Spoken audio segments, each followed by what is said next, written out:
In this example, we are looking at the law. We are looking at the law of sine, and we are going to do the side angle case. So what does this mean? You are given a side, and an angle. And I want you to know that the angle is not between them, which would be the ASA case. This is SSA.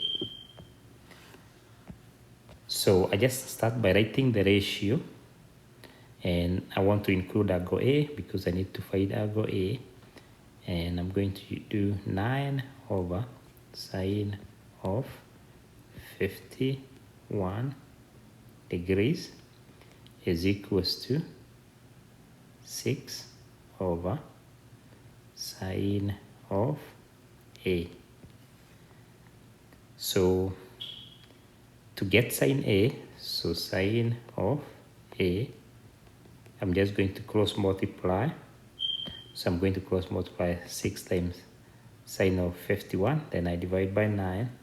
So this is going to be equal to 6 sine of 51.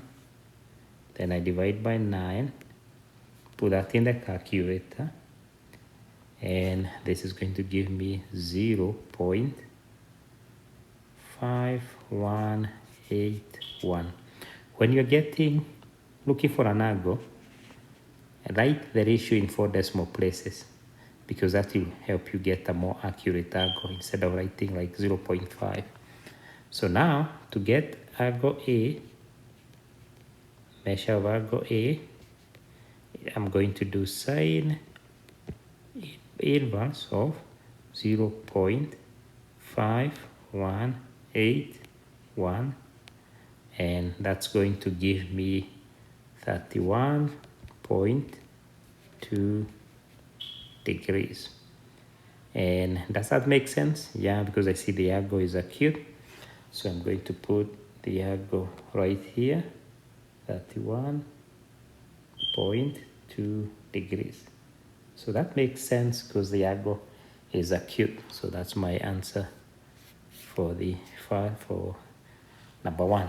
So now let's do the second one. The second one, we are supposed to find angle side AC. So let me write the ratio. So I'm going to write 9 over sine of 51 is equals to,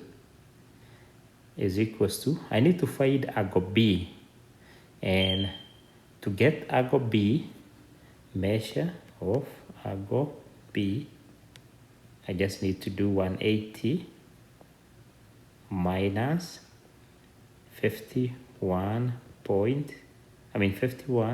plus 31.2, and this will give me approximately 97.8 degrees. So this angle here is 97.8 degrees. And now I just need to continue. So this is AC over sine 97.8 degrees. And now to get AC, I'm going to cross multiply.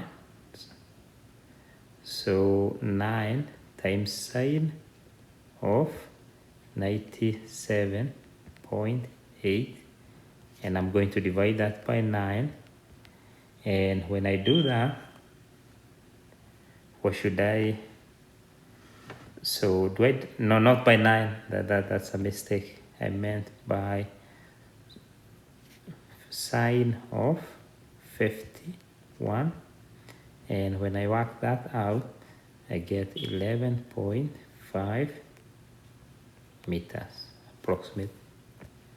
So that's the answer for the missing side. Okay, so that's how to do that. Here we have another example of SSA. So we are going to find argo x. So we start by writing out the ratio or the proportion. So I do 16.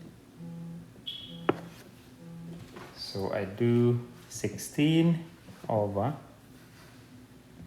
let me fix that. So I do 16 over sine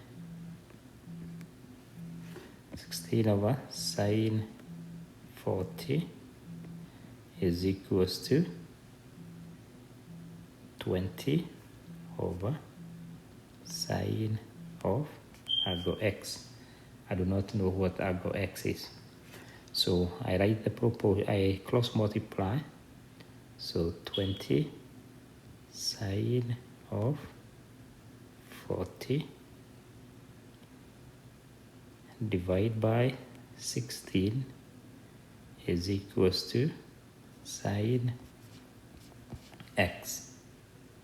So all this, when I put it in the calculator, gives me 0.8035 is equals to sine x. So that means to get x is going to, I need to do sine inverse 0.8035, and this becomes 53.5 degrees. The only problem with the argo I got is the argo is acute, but my argo seems more than 90 degrees. So this cannot be the argo. So when you're doing the SSA case, you got to be careful. And this is what I need to remember. In a unit circle, when you're thinking about the unit circle, remember we say that in quadrant 1, all argos are positive. In quadrant 2, sine is positive. Quadrant 3, tangent. And in quadrant 4, only cosine. So that means this argo, this ratio could represent an argo in quadrant 1 or quadrant 2. And in this case, I know my argo is not in quadrant 1. So this ratio could represent an argo in quadrant 2, and it has to be the argo I need. So how do I get the argo in quadrant 2? That means to get x, I have to do 180 minus 53.5. And when I do that, I get about 126.5 degrees. And this now makes sense because I see my argo has to be obtuse. So when you're doing the SSA case, you got to be careful. Just look at the diagram, see what kind of argo you need. And then if you need the acute argo, the argo we would have gotten in this case here would be the argo we needed. But since I see my argo is obtuse, more than 90 degrees, I have to do 180, because actually what I have here is a reference argo for an argo in quadrant 2. So that's how to do that.